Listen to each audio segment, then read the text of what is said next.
Anybody want to come listen to my neighbor vacuum? Woo!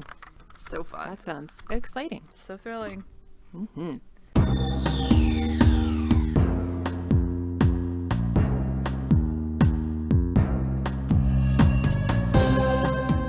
Welcome to Stargatezing, a Stargate gazing podcast. I'm your host, Kathy. And I'm your other host, Mary. And each week we discuss an episode of Stargate, beginning with Stargate SG-1. Oh, microphone's not in my face. Hello. I was going to say, Kathy's far away again. I was. I was feeling lonely. Sorry. How are you? I'm good. How are you? Good. Stressed and tired, but that's okay. Why are you those things? Well, you know, it's like a confluence of things. Specifically, at the moment, I went to go pick up my car, as you know. Yes, because you sent me a lovely picture. Yes.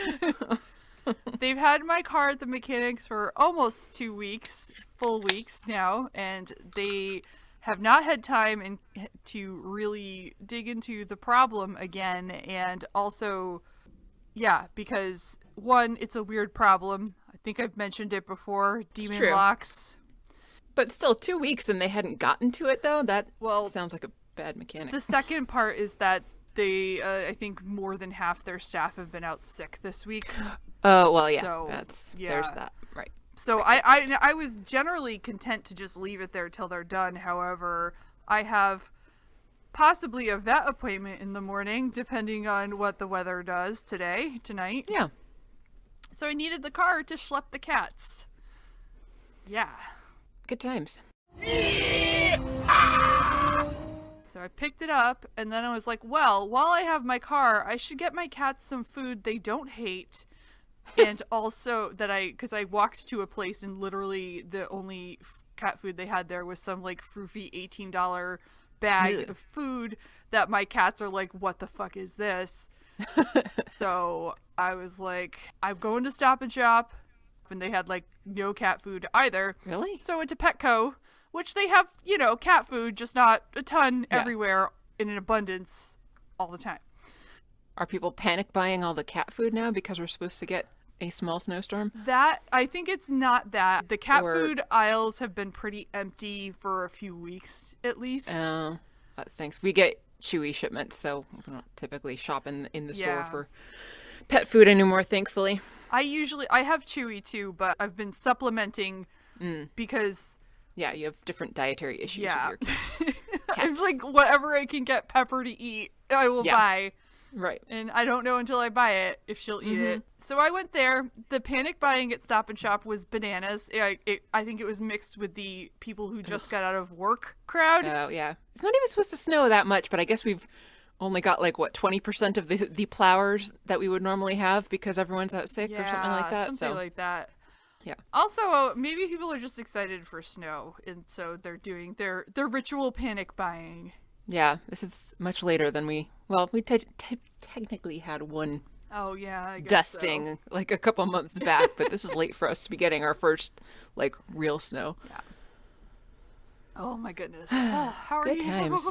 I'm fine. Yeah. I've had a busy couple days, but it's been like the kind of busy where you're getting a bunch of stuff done that's been on your to-do list like forever, so you feel good and accomplished, even though I'm really tired from all of the stuff I've been doing. That's amazing. Yeah, it's been great. It's mostly just been like cleaning and organizing and stuff around my apartment that I have not had time or energy to deal with during the semester. But that's been bugging me because I spend a lot of time at home. But I'm like, you know, I can either be prepping for my classes right now or I can be cleaning out the spare bedroom. And obviously prepping for classes was always coming first. But yeah, I've been getting lots done and it feels good. Hooray! Do I sound okay? Because speaking of moving things around again, my Christmas decorations are back down and once again in my closet with me. But also I finally got around to putting back up all of the soundproofing that I accidentally knocked down when I was taking the Christmas decorations out. Yeah. You sound great. Oh, good. Yeah. And I also left a little bit more of the closet open for myself, so I would feel a little less claustrophobic in here also. So I was hoping that wouldn't make it too echoey. No, not at all. Echoey. Fabulous. Well, I'm sorry you're having a shitty day. That's okay. It's just like compounded with all of the stuff with the landlord and oh yeah. And, You've got Yeah. extra new landlord issues. Yeah. Ugh. Yeah, that's annoying. It's so stupid. It's very annoying. Everything is so stupid. I agree. One of the methods I'm using to maintain a pretty decent mood is to not read the news and to ignore everything terrible that's happening out in the world. So it's working relatively well for me, except that that doesn't really help with the seasonal affective disorder and the 2 weeks of gray that we've had. But I think that it would be even worse if I was also reading the news on top of the 2 weeks of gray that we've had. So, and the short days that we have been having also. So it's been really gray. It has. Last week when I was off of work, it's like 3 days in, I'm like, where's the sun? Yeah. Well, yeah, we've had 1 day of sun in the last 2 happened? weeks. Yeah.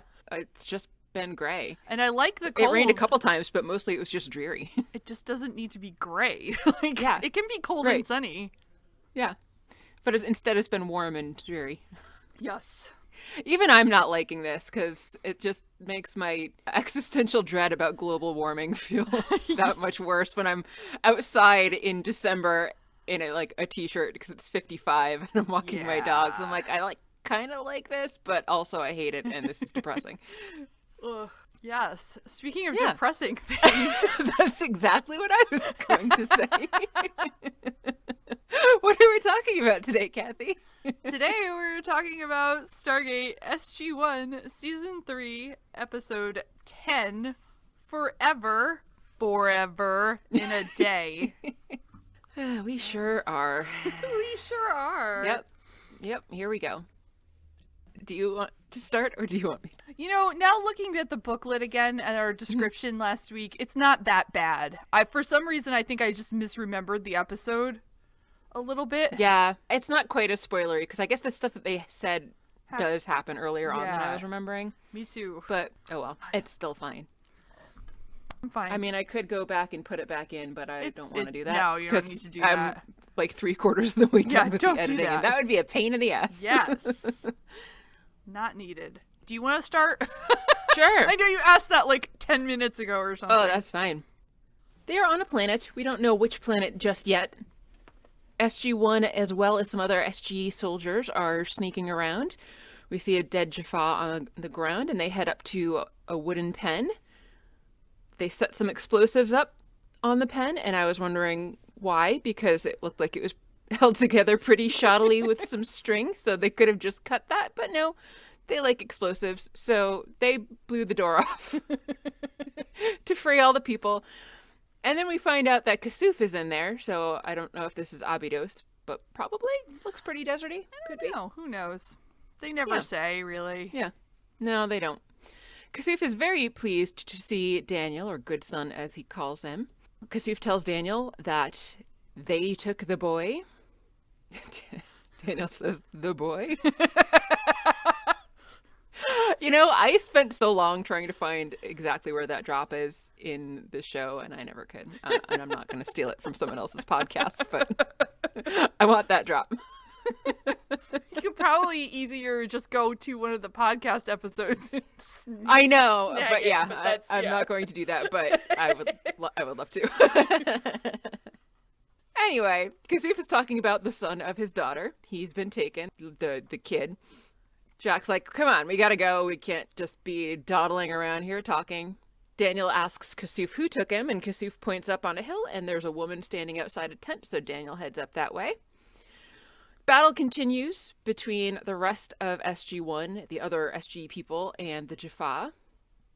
Daniel makes it up to the tent and finds out that it is Sha're, or Eminette, or both, really, technically. But she also has some Jaffa with her.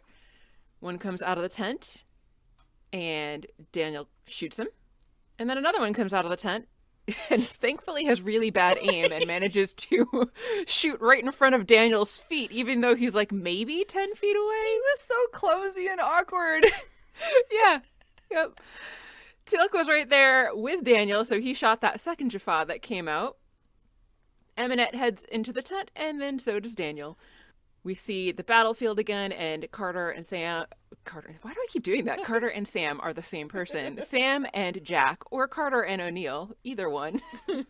But no, my brain wants to say Carter and Sam. Continue to battle.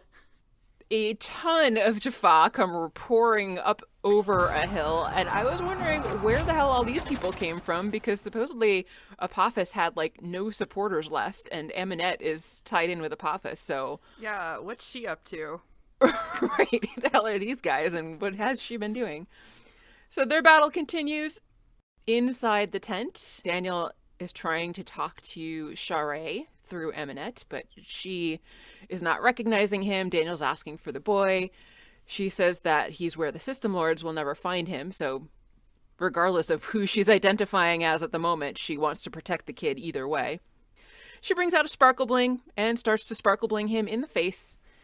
He tries to aim his gun at her, but is unsuccessful. He seems surprisingly not in pain, though, for the amount of agony that we've seen most other people in when they're sparkle blinged. And maybe he's just getting desensitized to it because he's been sparkle blinged so many times. Maybe, although I was getting tired of looking at his, like, straining face throughout this episode. Yeah, they went back and forth a lot, and yeah. Agree, yeah. Daniel is pleading with Sha're to fight it, but Aminette says that Sha're can't help him. Teal'c enters the tent and aims his staff weapon at Aminette, looks down at Daniel at what's going on, and that's it. Yeah. That was that scene. It that was. The opener. I liked the slow-mo there at the end. Yeah. It was suspense building. Yeah. Not so often they use slow motion poorly. Yeah. We've talked about it a few times, but it was actually effective this time. Often it just comes across as ridiculous, but here it worked. Yeah. Daniel slowly wakes up while Dr. Fraser is shining a light in his eye. His vision's blurry for a moment or two, maybe 3. I don't know. But eventually it clears and he can see that the rest of the team and Hammond are also there. And he apparently doesn't need glasses anymore because his vision is completely clear? Maybe. I don't know. I mean, the view that we're supposed to be seeing from his vantage point showed That's true. clear images. That's true. I don't know. He still wears glasses later. Yeah, so maybe he wears them, like, for safety reasons. Could be. Maybe he just likes how they look and they're, like, his style. Although he's had trouble seeing before when he didn't have them on. It's like Anyway. his sneezing, you know, it comes and goes. Does it for attention, maybe. Sneezes and wears glasses for attention. So Daniel asks what happened, because he's not sure. Sam tells him they were on, apparently, P8X873. I feel like if they were on Abydos, they would have said that. Yeah, that's true. Yeah. They were freeing Abydonians, Yes. she specified. But Yes. yeah, you're right, I think. Somehow, though, Kasuf managed to get word to them, maybe before even they actually got captured. Who knows? But anyway, they sent for SG-1, so they went. Daniel remembers Sha're was there. And then Jack delivers some very unpleasant news that she's dead. Yep. Teal'c tells him the other awful truth that he was the one who fired upon Sha're because he was trying to save Daniel's life. And in fact, it did save Daniel's life. He looked so sad. He It was sad. did. Coconut was also upset and is barking and growling at the door. Because she was also so sad during this. She's very fond of Sha're. Yeah, she loves Sha're. Her favorite character. I'm like, that's weird, Coconut. She's like, I like what I like. Yeah. Yeah. Daniel is just like, no. And he's like, they've got sarcophagus. They'll put her in a sarcophagus. She's out there alive somewhere. The others kind of look at each other like, which I realize now I say that.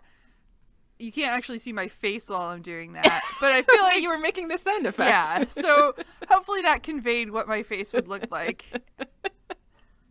Yeah, totally. I think we can all picture. Yeah.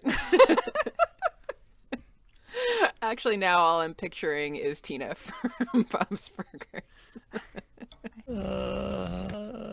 Haven't seen it. It's a funny show. I like it. Daniel wants to know what these looks are about. And Hammond turns to Dr. Fraser and asks if Daniel can leave the infirmary. And she says yes. She'll arrange for a wheelchair. And they'll have to keep his drip in, which I assume was his IV. Yes.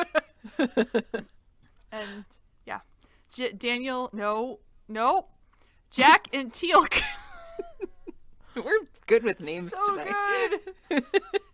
I'm nowhere on my screen right now does it even say Daniel's name. Daniel, no. Go us. Oh my god. Jack and Teal'c offer to take him wherever they're going to go outside the infirmary. In the hall, they've got Daniel in a wheelchair with his IV drip. They meet up with Kasuf, and he says that it's a sad day for them all. Daniel is confused, but Daniel, talking down to Kasuf, as he so often does, which I hate, tells Kasuf, no, I know it's hard for you to understand, but the demon inside your daughter will help her rise again. Kasuf looks all excited for a minute, and then Jack's like, no, not so much. They keep wheeling Daniel down where there is clearly a body laying under a sheet on the table. You would really think they should have given him a little bit of warning about where they were going and what they were doing here, but they didn't. They lift the sheet. Yeah, but it's like a room full of bodies with sheets over them. So do they have a morgue? Oh, really? I would imagine they've got to have a morgue, but I didn't even notice the other bodies. Yeah, there were background sheets. Yeah. I mean, it makes sense. They just came from a battle. I still feel like they should have warned him about who he was about to see in the morgue, even if he knew where he was going. So, anyway, they pull back the sheet, and as you've probably all figured by now, it was Sha're under there, looking quite gray and deceased.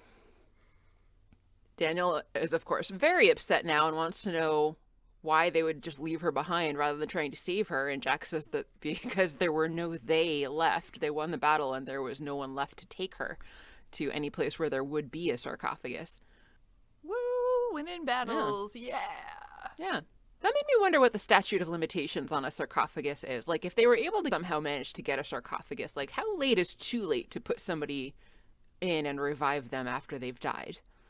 I don't think we ever get that, but I was wondering. They probably can't go much beyond mostly dead, right? Likely so.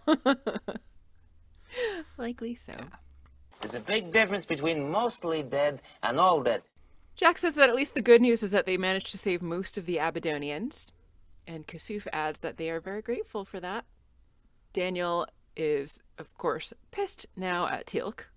Says that he would have gotten through to Sha're if only he had waited longer. They go back and forth a bit. Essentially, everybody is saying that Teal'c made the right decision, and Teal'c is very sorry, but says that he would do it again if he had to because Daniel's his friend and he needed to save Daniel's life. Daniel is having none of that, though. So Teal'c leaves and respects Daniel's wish to basically be left alone. Yes.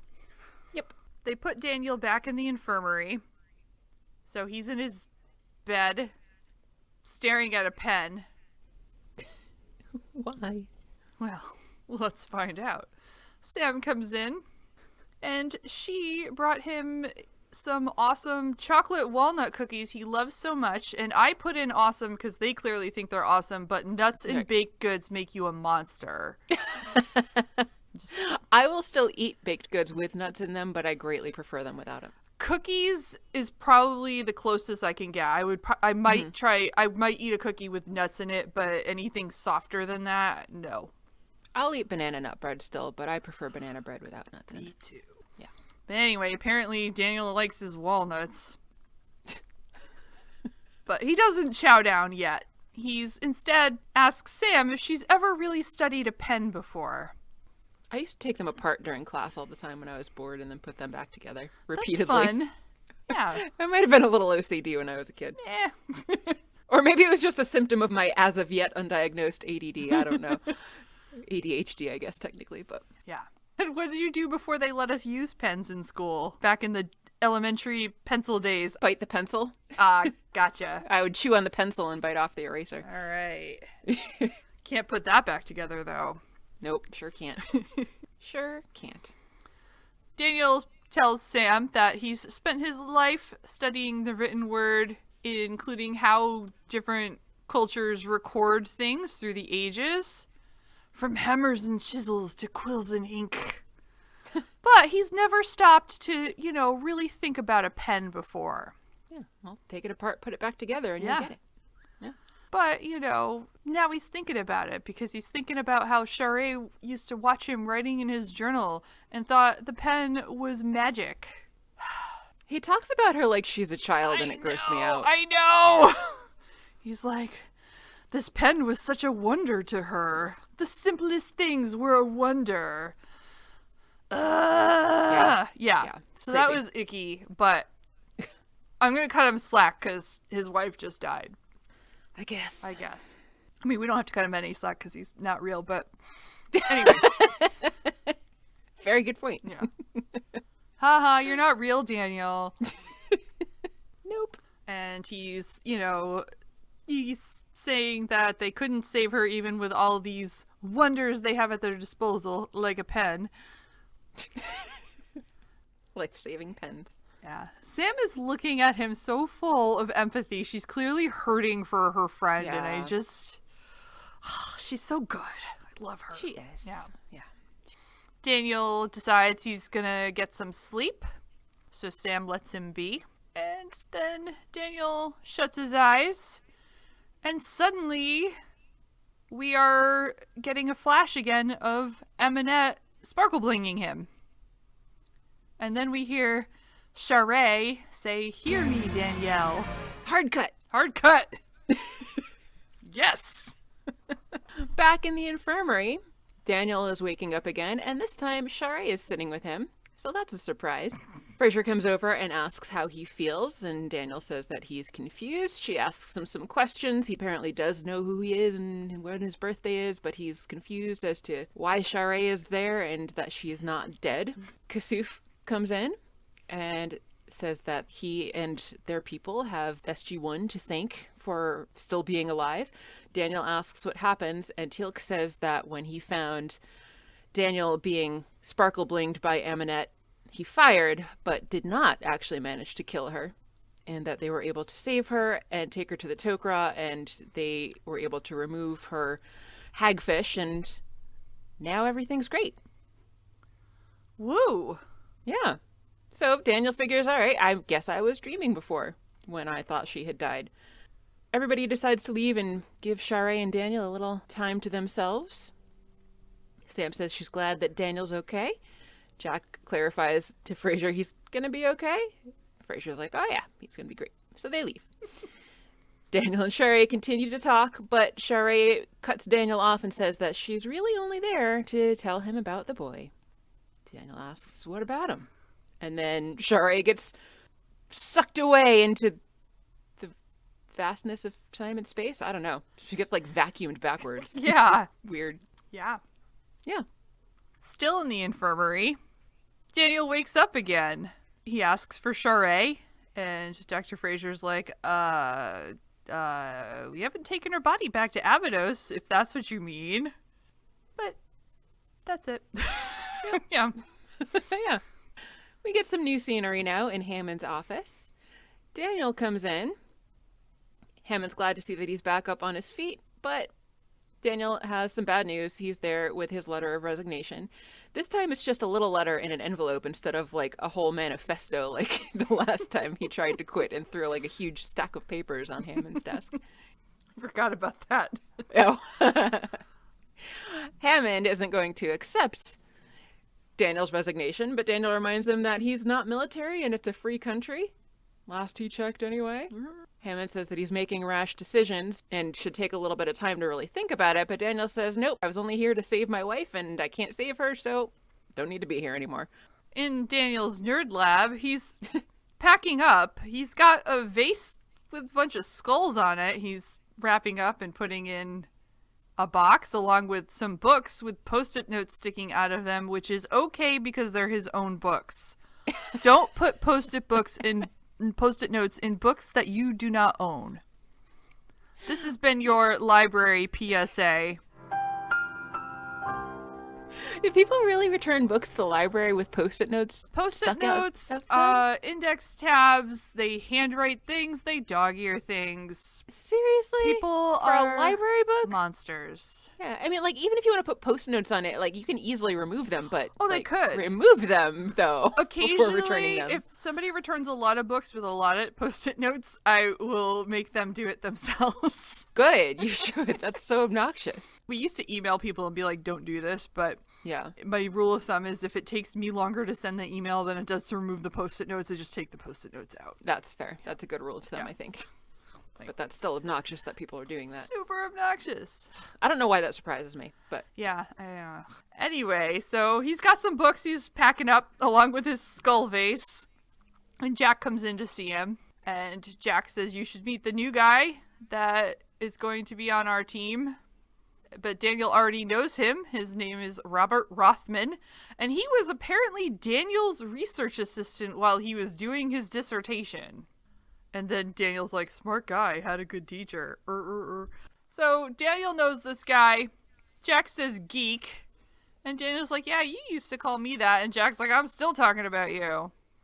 So he's kind of looking around, asking casually, like, how long are we going to be stuck with this guy? How long are you going to be gone? And Daniel's like, but I quit. Jack's like, yeah, I know, but you're not going to be able to stay away. And Daniel's like, no, really, I'm going. Never coming back. Jack tells him, give it a week. You'll miss me. And Daniel's like, no, yes, all the salty, bad-tempered insults, illogical arguments. And Jack's like, well, okay, you'll miss Teal'c and Carter. And Daniel's like, I'll miss Carter. That's sad. quite. Yeah. And Jack's like, but there's the excitement, the new cultures, blah, blah, blah, blah, blah. Daniel's like, no, I've only ever thought about getting Sha're back, really, this whole time. That's all it's been about. I feel like Jack's got a really good point, though, because if Daniel was really dedicated to the science, he would not be able to walk away from It's true. what they're doing. I mean, it's clearly grief talking here. And, True. But That's true. Yeah, and also, I don't think they did enough. I mean, it's been 3 seasons now, or we're in our 3rd season of this show, and I don't know if they've done enough to kind of keep Sha're in the foreground as a motivation for Daniel. I don't Right. know. Agree. Because he has no hope now of finding his wife, he can't keep doing this. Jack tries one more thing. The SGC is the single most important human endeavor for the future of mankind. How about that? And Daniel's like, well, it'll go on without me. So they're both making points. Out in the hallway, Daniel is heading towards the elevator and he runs into Teal'c. He asks Teal'c to move out of the way, but Teal'c asks if there is not some form of human ritual where he can ask formally for forgiveness. And Daniel says no and leaves. And it made me sad. It was sad. Yes, quite. Daniel's got a new apartment, which makes sense because they thought he was dead and gave away all his things before, so he needed a new place to live. So we're in Daniel's apartment, and it is not the same one that he had before. I noticed there were no fish this time either. Hopefully they were taken care of and didn't just all die. Soldiers are helping to bring in some of Daniel's things, all the random tchotchkes he was keeping in his office, I guess. Yeah, was that all his personal stuff he just brought to work? I always bring my Vase's skulls everywhere I go. Absolutely. Who doesn't? Yeah. Yeah. Sam and Jack are there. Apparently they're helping with some of the moving of tchotchkes also. He's got so many things that he was keeping there. They're basically awkwardly parting ways, and Sam asks if they're ever going to see him again, and Daniel is like, yes, at the funeral. Now I have lots to do. Does he? No. So they start to leave, but Sam asks if she can have one last hug, and he allows it. Jack lingers behind for a second and shakes Daniel's hand and then also hugs Daniel and says it's been a pleasure doing business with you, Dr. Jackson. And they leave. Aw. Yeah. Then we start to get a shot of Daniel's bedroom, and then in the midst of that, there's a hard cut to commercial where we come back and watch the camera pan up from the bottom of the bed the rest of the way up to Daniel sleeping. This comforter looked really familiar to me. I actually thought it might have been you, but if you didn't think it was familiar looking, then clearly it wasn't. I won't lie, I watched this on my phone today. So it was a little dark. Fair. I had to type on my laptop, so I needed to watch it on my phone. Yeah, that makes sense. Yep. It's not how I normally do things, guys. But now that you say that, I can kind of think of it, and I might have had like a maroon paisley comforter. Yeah, I totally did. Yeah. I wonder what I did with that. It's either at my mom's or it's in the trash. Fair. Didn't your waterbed like pop at some point? Did it get all wet and gross and get thrown out? I think I had it after that because I think I remember, okay. Maybe I'm misremembering, but I feel like I remember seeing pictures of it after that when we were in college. Oh, that's right, yeah. Anyway, don't be a slob and have a messy room and then let your waterbed get a hole in it. Life advice. Life lessons from Kathy. I used to be so jealous of you and your waterbed. My dad was like, "No, you can't have one because you live on the second floor." You live on the second floor. My bedroom was on the second floor. I lived in the house like a normal kid. You were an upstairs child. But yes, I was an upstairs child. So I wasn't allowed to have a waterbed. That's at least the reason he gave me. Hey, at least you had a Mickey Mouse phone. I did have that Mickey Mouse phone. It's true. And then when I got older, I had a killer whale phone, which was even more awesome. So anyway, Daniel's in bed, sleeping. And then we see another shot of Eminette sparkle blinging him, with him straining. They're really milking that scene for all it's worth. Sure in this episode. are. And we hear Sha're again tell Daniel to hear her. Hear me, Daniel. So Daniel wakes up, turns on a light, and look, Sha're. Or no, I don't think he turned on the light. A light turns on. She turned it on. Sha're is there. And Surprise. Yeah, surprise. Peekaboo. Surprise wife. So she asks Daniel if he's ill. It's challenging when that happens. Oh my goodness. Yeah. I have a wife in bed with me. Okay. Nobody expects a wife. Just like, holy shit, when did you get married to a lady? I'm like, I don't know, but she's here now. So yeah. So she's there. She asks Daniel if he's ill, and he's like, apparently. And then she tells him just to go back to sleep. Tomorrow you are going to wake up and return to your travels through the Chapa Eye. And Daniel's like, no, I won't. He probably didn't say it like that. I think he probably did, though. He's like, I don't remember. Yeah. He said, I don't need to. I've already found you. But she says he needs to continue so he can find the boy. Doesn't he have a name? Maybe none of them know it. Should we just assume it's Wesley? We can just call him Wesley. Yeah. She also elaborates that in order to continue on, he needs to forgive Teal'c first. He did the right thing. Daniel's like, when he killed you? And she says, yes. Daniel's like, but you're here? And she says, yes. That tracks. Yeah. She tells him to go back to sleep. She rubs, not the right word. No, she strokes his face. Yeah. Gives him a kiss. He starts to go back to sleep, but then it's dark and he's alone and awake in bed, all by himself. Yeah. Yep. It's a great scene. His bed looked really neat for someone who was sleeping in it. Yeah. I guess he doesn't move at all when he sleeps. Yeah. That's the opposite of me. Yeah, agree. I can never get comfortable and I toss and turn pretty much all night and it's annoying. It sucks. Yep. Sure does.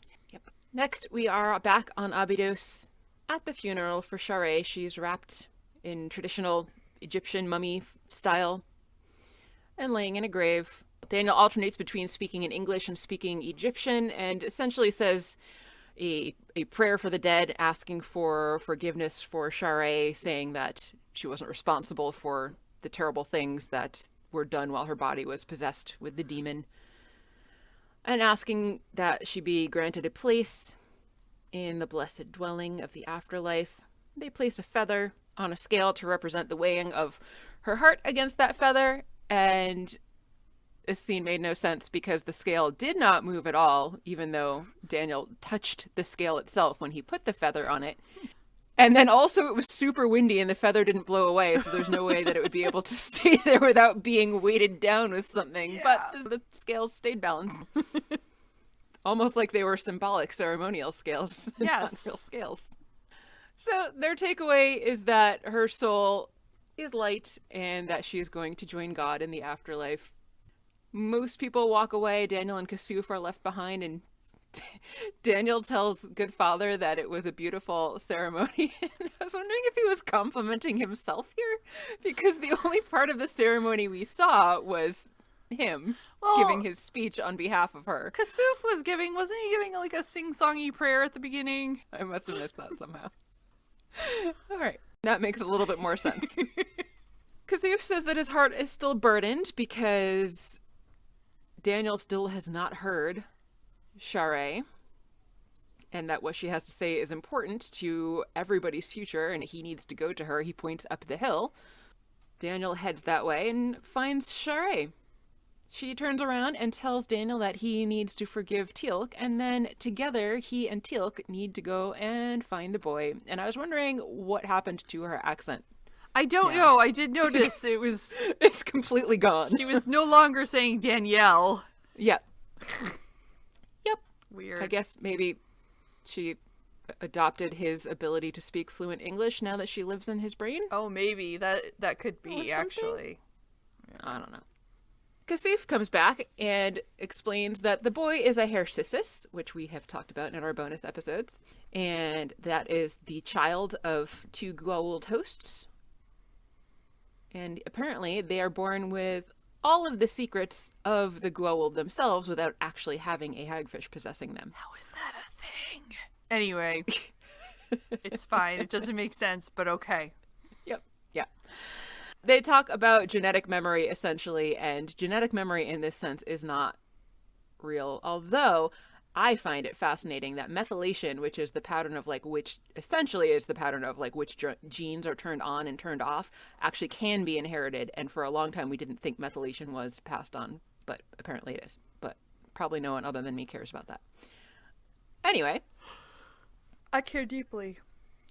I didn't know tell, I that's cared. why you're yawning. I didn't, I'm yawning because I can't, I don't know, I'm tired. I toss and turn all night. Yeah, I didn't know I cared, but now I care. Okay, It's the most important thing in my life. Yep. You're a jerk. I wasn't trying to be. Anyway, they gotta find the kid. Share's sparkle blinging him again because they're using that same scene once again, and we hear Share's voice saying, "Hear me, Daniel," and that's the scene. Yeah. Daniel is in his apartment and he wakes up, grabs the phone, calls someone, asks to speak to Major Carter. It's very convenient that he can still get through to the SGC so easily. Yeah, it is. He knows all the secret numbers. He does. The unlisted phone numbers. Meanwhile, or elsewhere, later, there we go. Later, we're in the gate room. The team, I'm going to say SG1 because they are a whole team. Yeah. Yep. SG1 is coming home through the gate, and Daniel has been replaced with the Robert Rothman. And he also wears glasses, so, they just traded him for another standard nerd. The people I'll be working with, what they like. Standard nerds! Yeah. And they see Daniel is there with Hammond. And they're pretty happy to see him. Daniel says he needs to talk to Sam alone. General. Jack says to the General that he also... Daniel's missed a lot while he was gone. General O'Neill, huh? General O'Neill. But instead O'Neill addresses the general Oh. and looks at the new guy and is like, I need to talk to you alone too. They head off. Daniel asks Robert how things are going, and he's like, I think they'd rather have you, especially Colonel O'Neill. And Jack, oh my god, why do I keep doing that? And then Daniel says, well, don't let Jack get to you. He's just by you because you're way smarter than he is. Was this condescending, or is he being sincere here? I'm not sure, and the way that the guy reacted, it seemed like he wasn't sure either. Yeah, it was confusing what Yeah. Daniel was trying to convey, but Yep. anyway, he heads out. Teal'c goes to talk to Daniel, says it's good to see you. Well, Daniel Jackson. And he starts to walk away as well, and then we get another weird cut right here. Yep. In the middle of a scene. Yep. That's where that goes. Daniel tells Teal'c that he did the right thing. Teal'c nods and walks away. Then Daniel asks Sam if she can tell him a little bit more about how the sparkle bling works. And he's like, it's powered by your mind, right? So that would mean it's possible to put your thoughts into someone else's head while you're using it? She's like, yeah, I guess that makes sense. Why? I have no idea. That doesn't really seem to make sense to me, but they decide that it does. So it must be possible then that while Aminette was sparkle blinging Daniel, Sha're was sneaking in there and telepathically sending him a message. Hear me, Danielle. That's their story, and they're sticking Yep. to it. Yep. Sure. Yeah, that's essentially the gist of that scene. Yeah. It's a longer conversation, but Yeah. doesn't matter. Daniel leaves. Yeah. And he apparently goes back to his apartment because he walks in to find Jack and Kasuf sitting in his living room waiting for him. Jack's playing with something that looks a little shiny. Couldn't tell what it was. That's very important. Quite. Yeah.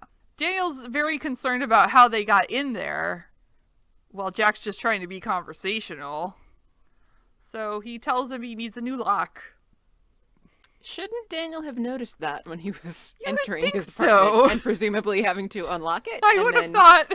Wouldn't he be like, oh, hey, my lock's Yeah. broken? But the reason they're there actually is Kasuf wants to talk to Daniel. He is concerned about Daniel's leaving the SGC because his presence with them gives the people of Abydos great security that he is out there protecting them from the gods. But Daniel repeats he was there to find Sha're. Can't find Sha're because she's dead, because we already found her, because she's dead. That's not why she's dead. And he's done with all that. But Kasuf says, my daughter wants you to travel among the gods. And Daniel's like, uh-huh. So you can find the boy, Kasuf says. How do you know that? Daniel asks. And he says, Sha're told me. And you should go ask her yourself. He gestures, and Daniel hesitates a moment, but then he goes and opens a door in the apartment. And suddenly he's on the same planet, whatever planet they were on where she died. There we go. And the tent is there, and Sha're is there, and she gestures for him to come with her. So he follows her to the tent. We get the sparkle bling. She says, come to me, Daniel, instead of Hear hear me. me, Daniel. But it's the sparkle blinging again. Yeah. Yeah. Daniel wakes up in his apartment again. Then back in Cheyenne Mountain, Teal'c is meditating, surrounded by candles as always, and seriously, I want to know how long it takes him to light all of those candles and then blow them out later. So many candles. Yeah. Daniel's standing in the doorway and asks if he's interrupting. Clearly you are. But doesn't matter. Teal'c says that it's good to see him. And Daniel comes in and asks what would happen if two Goa'uld did have a child together. Teal'c says that it is completely forbidden and punishable by death. This is actually where we learn that about the genetic memory that is supposedly written into the DNA of the Hercesis and passed on. And yeah, that really wouldn't make any sense. Anyway. Anyway. Apparently these children are hunted down and destroyed whenever possible. So that would mean that Share's child, Eminette's child, whoever's child we want to consider it to be, would be in a ton of danger because the kid would know everything that the Guo will know. Daniel starts to leave, and before he goes, Teal'c tells him that it pleases him greatly that Daniel Jackson, once again, values his knowledge, and then Daniel leaves. Yeah. Yep. There was a moment in that scene where Teal'c responded to Daniel and just said, "Yes, Daniel," and I was like, I missed that. He didn't say Jackson. What's going Yeah. on? It That's was weird. Yeah. Even with my transcript in front of me, I still managed to miss that. So weird. Yeah. Quite. I'm not typically reading the transcript Right. while I'm watching the episode. I'm just taking notes on it as I go. Yeah. Then we're off to Hammond's office. Jack is complaining about Rothman. He's, got 2 left feet and slowing everyone down. And then Daniel comes in and... Hi, Coconut. She's like, "Where's Sha're?" Daniel's like, well, actually, Rothman was a 2-time decathlon champion in college. Jack's not sure about that. Hammond's like, okay, Jack, whatever. Daniel's like, trying to get him out of your union? Union. Did I say union? Unit. You did. Yes. And Jack says, yes, I want him out of there. Daniel asks Hammond, what are the chances of that happening? And Hammond said it would only happen if you reconsider. And Daniel's like, cool, I'll reconsider. Jack's pretty pleased. Quite. But then it catches up to him what he said. He's like, what? And Daniel said, yeah, I'm back. He's given it some thought. He'd like to come back. And at this point I was like, God damn it, I hope Hammond didn't fill out a bunch of paperwork. Then he is going to have to do more paperwork to get him back in. But it turns out, in fact, that Hammond was like, maybe I won't file this yet. Daniel tells Jack he changed his mind because there's something through the Stargate I still have to be the one to find.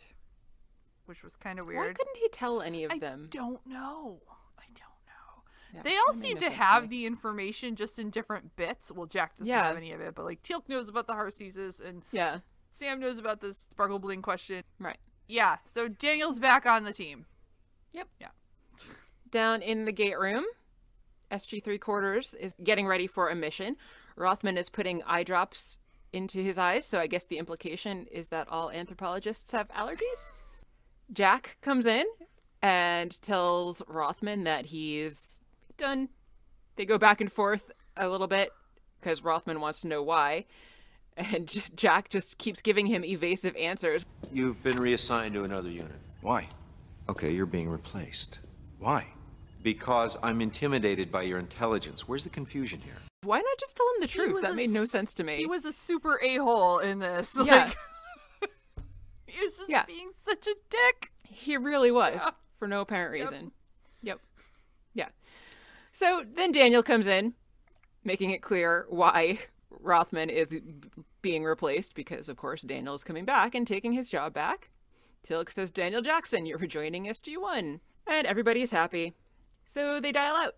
And the original SG-1 goes through the gate again.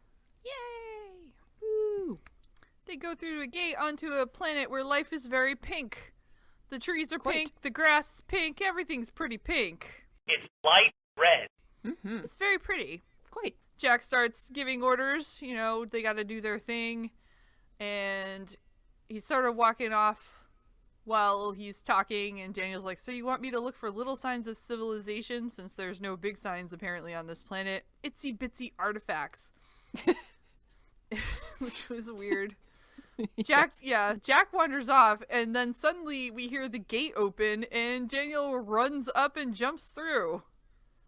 We didn't even hear him dial out, though. So at first know. I thought the Event Horizon coming in, I was like, I thought so just too. kill himself? I know, me too. What's Like, wait a happening? minute, what? I don't remember him being dead for the rest of the series. They could not figure out where he's gone, though, because Sam could not get a look at the address on the DHD. Also, like, seriously, why would he not have told any of them what he was planning? Because he knows he can trust them. I don't know. He's grieving. I don't know. I'm just gonna Yeah. put this in the his wife just died pass that Daniel's Sure. getting this episode. All right, fair. Back on the planet that Eminette died on, whatever P planet that we can't remember, Daniel heads up to the tent that is still there and is looking around the room and sees a black mark on the floor where she was shot, which why that would be there, I have no idea. That was 'cause- also weird. Yeah. Maybe they mark the spot where they pulled the dead from. I don't know. Oh, yeah. Could be. Weird. Could be. Yep. Sha're is there, alive again, and says, Daniel, you're finally here. You're the only one that can save Wesley. Hooray. Daniel's like, yes, he's a hercesis, and therefore we need to save him. Sha're tells Daniel that Eminette took the people from Abydos as a show just so that she could get the kid back, and that the kid is now in hiding with her closest aide. And apparently the name of the planet or the location or whatever it is Keb. I knew a Keb once. No, I didn't. Apparently Daniel is familiar with this place. There's a reference that he's read that says it's a mythical place where Osiris hid from Seth, but that Keb is supposed to be a myth, and Sha're says, nope, it's not. He asks her where it is, but she doesn't tell him. She just asks him to promise that she'll save the kid. Daniel promises. And they kiss. And then once again, we are back in that scene where Eminette has the ribbon device. Teal'c is there this time. So we're back to the expanded scene that we got all the way back in the beginning of the episode. Teal'c fires. Eminette falls to the ground. The glow fades from her eyes. And Sha're, presumably, tells Daniel that she loves him. Teal'c kneels down beside the two of them and is clearly distraught over what's just happened. He apologizes to Daniel, but Daniel said, you did the right thing. Then Sam and Carter come in. Sam and Carter? Really? God damn it. then Sam and Jack come in. Teal'c says that Daniel Jackson's okay, but they see what has happened to Sha're, and we end the episode with Daniel telling her that he loves her too. That is it. I actually would probably have let myself cry at the end of this if I weren't sitting in public while I was watching it. Aw. Because I was like, oh. Yeah. It was sad. Yeah. Now that we've already mentioned at the beginning that this was a depressing episode, did you like this depressing episode, Kathy? I don't know. Some people like sad things. I'm not one of them. Did you? I'm not like, yay, this was so fun. But I think I liked it. Mm-hmm. I think that Michael Shanks was doing a good job of expressing his grief. Mm-hmm. And I actually thought I liked the way he kind of like jumped back and forth between these like almost different realities, it seems like. And it was confusing though, like where he ended up sometimes and why, like, was Kasuf ever really there? Like, Yeah. I don't know. Who knows? Yeah, we don't really know. Like, obviously he wasn't in Daniel's apartment, but was he couldn't have been. Anyway, I just... Couldn't he? Wasn't he on the base?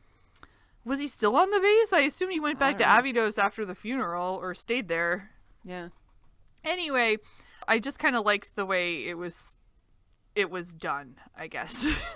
So vague. But I didn't enjoy it, but I think I appreciated it. Fair. How about you? I actually didn't like it, pretty much for the reasons that you said that you did. I agree with Daniel doing a good job, or Michael Shanks doing a good job with the episode, but I actually really don't like episodes when a character doesn't know what's reality, and therefore the person watching also can't tell what's supposed to be like canonical storyline or what's just in the person's head. I hate that. It stresses me out. So okay. I didn't like any of that part Okay. of the episode. Well, I mean, now I'm thinking about it too. Like, did any of that actually happen? Since we Yeah, end up I don't with... know. I don't think it did. Yeah. Like by the end, I think the takeaway is supposed to be that the entire episode was in Daniel's head. Yeah. But we don't really know. So Yeah. yeah. So I guess, So- but if it's in Daniel's head, how could like Teal'c bust out fun facts about Harcesis and Daniel actually know them? I don't know. But yeah, Well, did he, or did Sha're put that in his head? he could have. Yeah. Put that whole storyline in his head somehow. Yeah. Like that was his brain's way of interpreting whatever she was telling him. Yeah. Yeah. I don't know. It leaves us with lots of questions, and I'm sure some people will like that, but I do not enjoy it. I was okay with the question marks. I mean, Yeah. obviously we're probably gonna at some point find the Sarcesis. Just guessing Yeah. here, but you know, I have enough question marks in the rest of my life. I like to have periods at the end of sentences in my entertainment. that's fair. That's fair. Yeah. But also, I didn't really like, they spent like 2.5 seasons kind of ignoring this story arc of Sha're and Aminette, and like they True. talk about her like in a couple episodes here and there, but like you were saying before, like she had this whole big long story arc that they just didn't really pay attention to, and to me it just felt like they got kind of sick of dealing with it and trying to figure out what to do with it, so they're just like, let's just end it here, and we'll just take her out in this one episode. Her story arc felt really anticlimactic here. That's And true. even though I've complained that I didn't really like her character in the show as much as in the movie, I still felt like they were doing the character an injustice and just taking her out so quickly. That's fair. Yeah. Yeah. I mean, I don't know how else. I don't know what else would. Anyway, it does. Okay. Yeah. Sorry. I don't know how they could have handled it better, but that's also why I'm not a What do you? writer What do you? for a show. Yeah. I guess we'll probably never know what Aminette was up to, though. Like, why is Right. she hiding this child? Like, But yeah, that's something else I would have liked to know more of. What was going on with her does she? this whole time? Yeah. Does she actually feel affection for the child, or does she want to hide the child away in order to use the child against the rest Yeah. of the gold? Yeah, it seems like it could be affection, but it also could just be a power play, since the Goa'uld aren't supposed to really have any real feelings. But Yeah. then we find out when Apophis was supposedly dying that maybe he did actually have real feelings for her, so Yeah. I guess they can. Yeah. Yeah. Then last but not least, I didn't like the point of contention between Daniel and Teal'c, and the fact that now Teal'c is the one that's killed his wife, even though Daniel's like seemingly forgiven him for it. Yeah, that might come out. I didn't like that.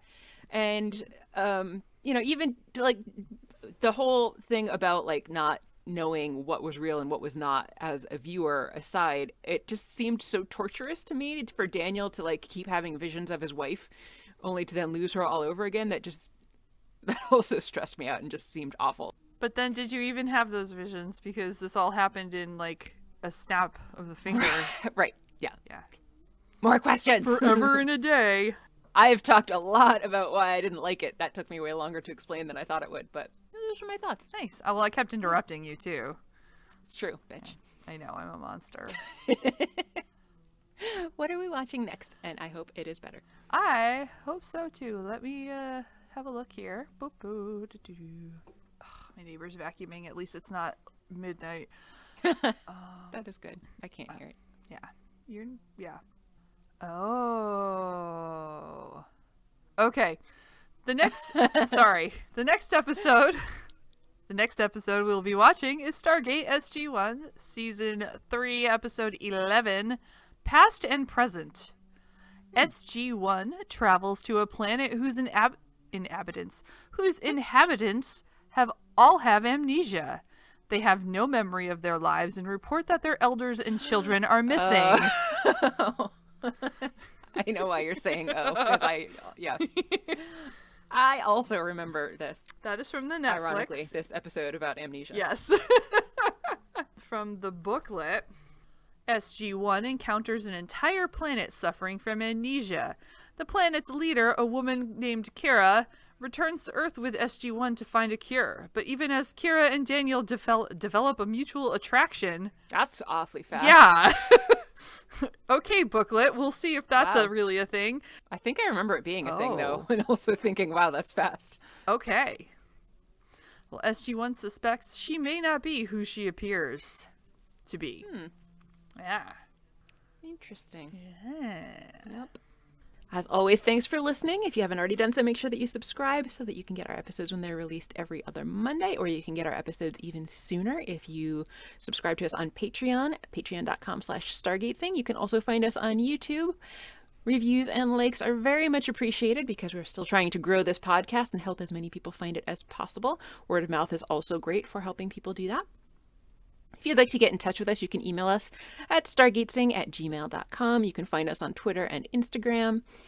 And you can, of course, check out our website and contact us there at stargatezing.space. I'm Mary. I'm Kathy. And you've been listening to Stargatezing, the end. The end.